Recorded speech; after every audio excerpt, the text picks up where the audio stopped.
What up, everybody? Welcome to another episode of Ask Paul, where we answer your questions submitted through the portal over at paulabernathy.com, all part of electrocodecademy.com.net.org, where we're trying to answer those questions for you, those pressing questions that others just pass by. If you've got a pressing question about the National Electrical Code or the electrical industry in general, please visit us at www.paulabernathy.com. Then you can submit your question again, and I will answer it either via email or, if you're selected, on a podcast like we're doing today. Now, on today's episode, I should also mention, if you really want to get an in-depth understanding of the National Electrical Code, you really want to learn it, not just kind of think you know it. Maybe you're one of those that go to TikTok or one of those other social media platforms, and you hear somebody post or you watch somebody post something, and then people comment about you can't do this, you can't do that, you can't do this, and they have no clue. There's no code references they give. They have no idea. They just are regurgitating what they think they heard or what they think they know, and 90% of the time it's wrong. You don't want to be one of those folk. You want to really know the National Electrical Code because it makes you more professional in your business. That's what you do.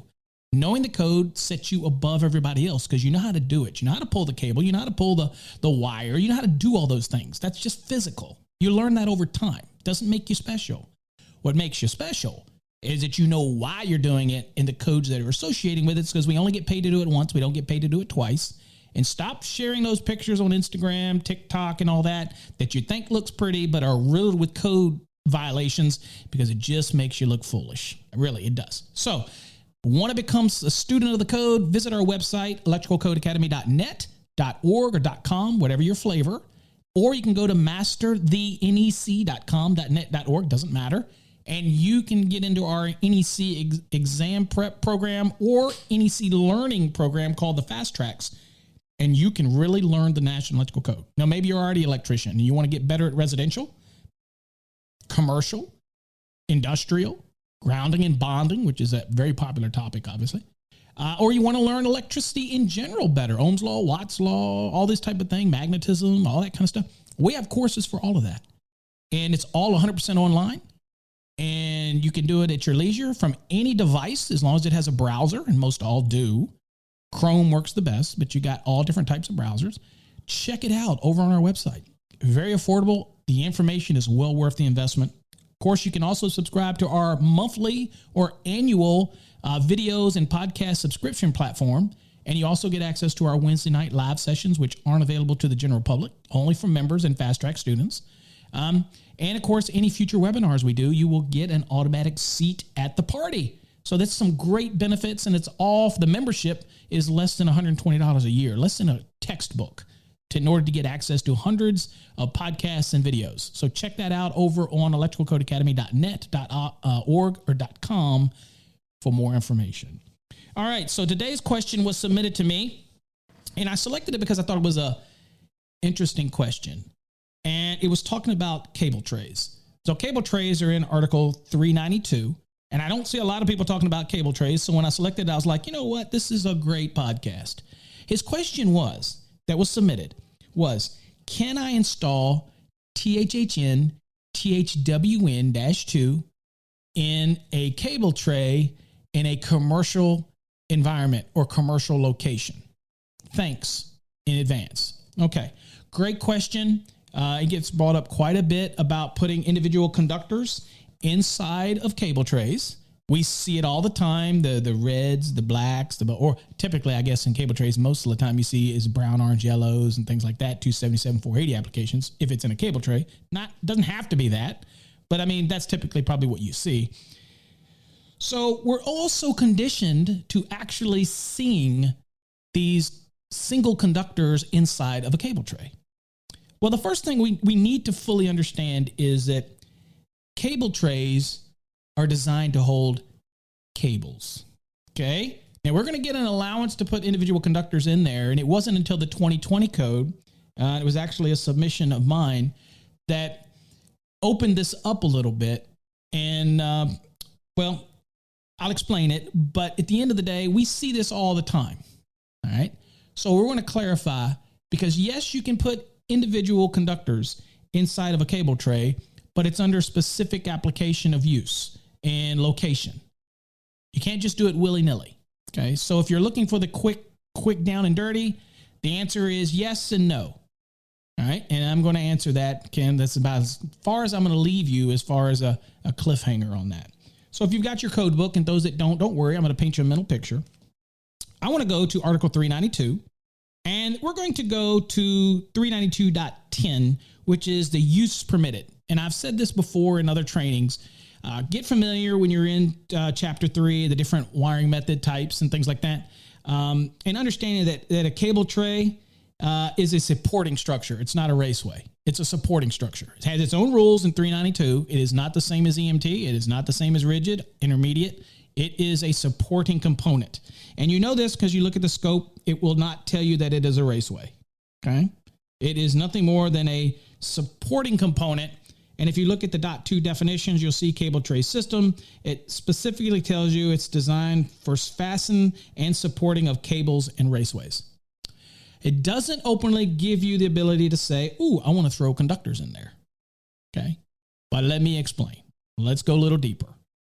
So if you're in 392 and you look at it, let's go to the uses permitted application, because the question is asking, Paul, can I put single conductors, and these are called single insulated conductors, by the way, THHNs, THWN-2, XHHW-2s, and things like that. Can I put those in a cable tray? Now, your inclination, first off, is probably out there. I can see you right now. You're probably saying, absolutely, Paul. We do it all the time. Okay, well, maybe you're doing it and you shouldn't be doing it, but nobody knows any different, so they're okay with it. Okay.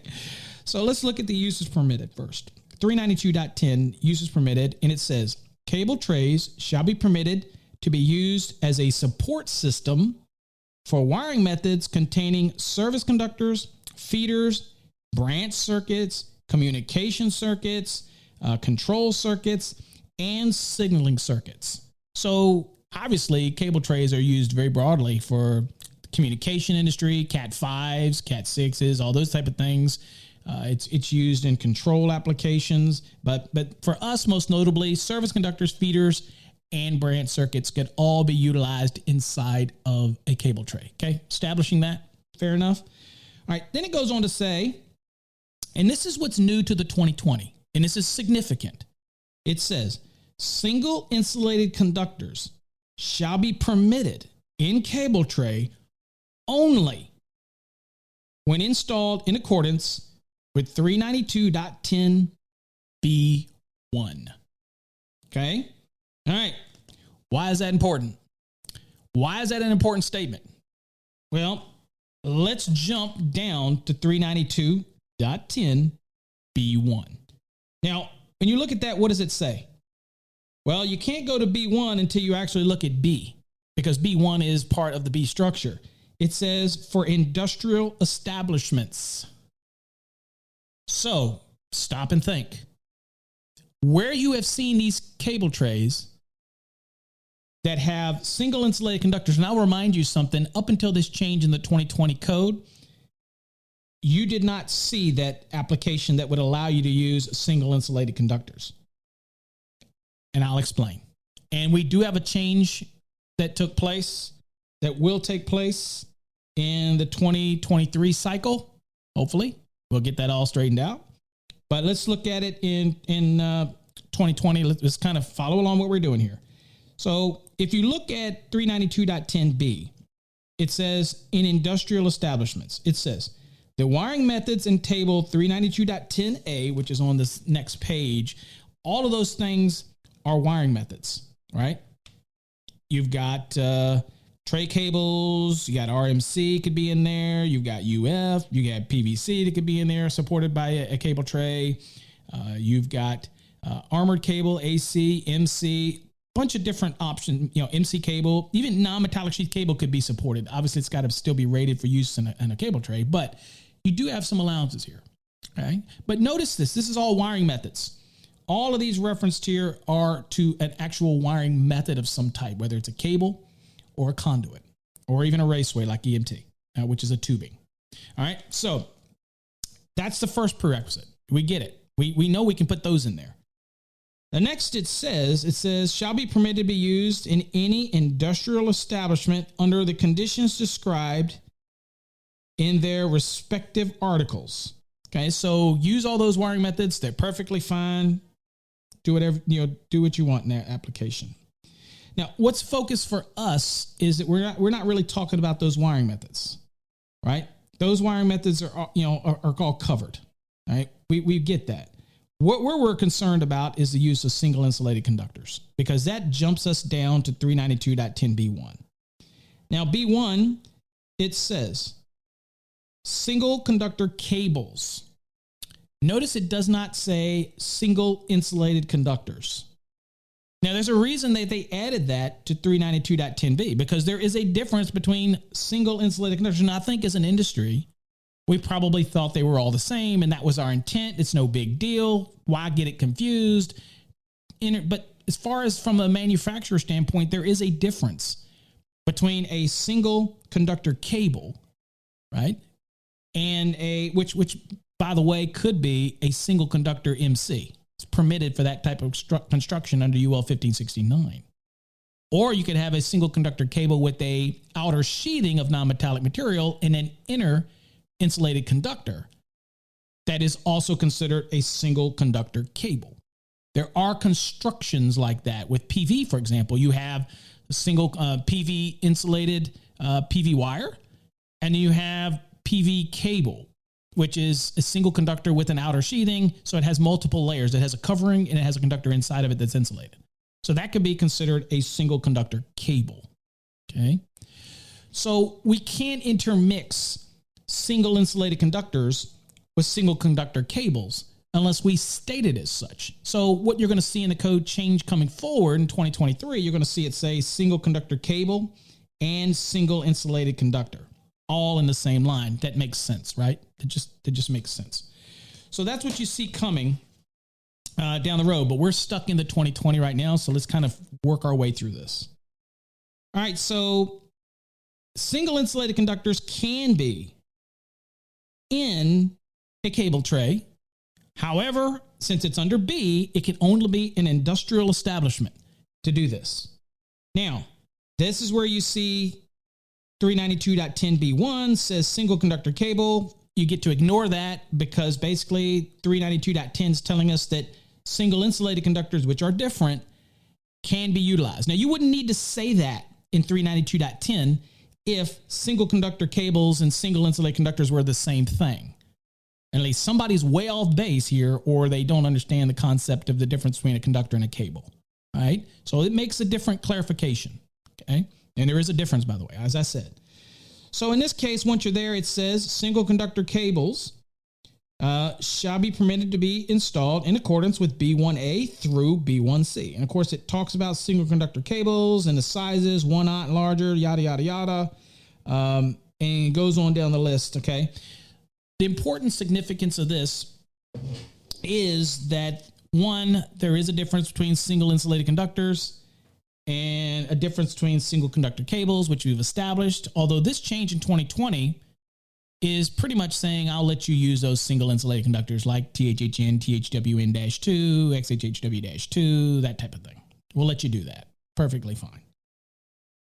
So that's the rules there. So that brings us back to the end of this podcast, is to say cable trays are designed for cables.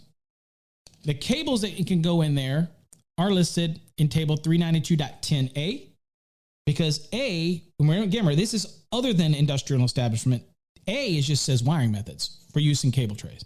It says the wiring methods in table 392.10a shall be permitted to be installed in cable tray systems under the conditions described in their respective articles and sections. So follow whatever the rules are in that section or the article for that wiring method that are listed in table 392.10a, and you're good to go. Just follow those rules. Done. Follow that application. In an industrial establishment, that is when you can use now single insulated conductors like THHN, THWN-2, XHHW-2, for example, in a cable tray, only in an industrial establishment. Would not be allowed to do this in a commercial. Now, the next question that somebody asks is, who quantifies whether something is considered an industrial establishment? I don't know. That's going to be a question you need to ask your AHJ, but I can tell you what I use. If it's a commercial environment like office buildings, things like that aren't manufacturing anything, then that's just commercial, and I would say no. If it's a facility that actually manufactures something, then I would state that is industrial. And in many locations, the classifications for zoning will tell you whether something is an industrial park or something and what can go in an industrial park. And so again, that's going to be something that triggers whether it's an industrial establishment or not. I'm not here to make that decision. The definition's not in the NEC. That's something you're going to have to decide at a local level with your AHJ. Once they establish that it is an industrial establishment, boom, baby, you can install a cable tray, and you could put single insulated conductors in there. And you could still put single conductor cables in there. And of course, you can use all of the wiring methods that are listed in table 392.10a as well. Just follow the rules for securing and supporting and all the limitations you might have within that specific article and subsequent sections of that type of cable assembly that you're utilizing. Follow their rules and you're good to go. But for single insulated conductors, like THHN, THWN-2, and X, only in cable trays when it's an industrial establishment in accordance with the 2020 National Electrical Code under Article 392 and the directions of 392.10 and 392.10b1. There you go. Hopefully that answered your question. I'm sure you see these in all kinds of commercial environments where it looks very pretty to look through those ladder trays and see all those colors, and then look around and ask yourself, is this an industrial establishment? Here's a quick one. I've seen cable trays before being run through something like a Costco in the back area. That is not an industrial establishment, but obviously somebody let them be there. All right, whatever. Till next time, folks. Again, if you want to learn more about the National Electrical Code, check us out over on electricalcodeacademy.com.net.org. If you really want to get some understanding of the NEC, join our Fast Tracks program. It's not just for exam prep. It's for a good, rounded understanding of the National Electrical Code. Till next time, folks, stay safe. God bless.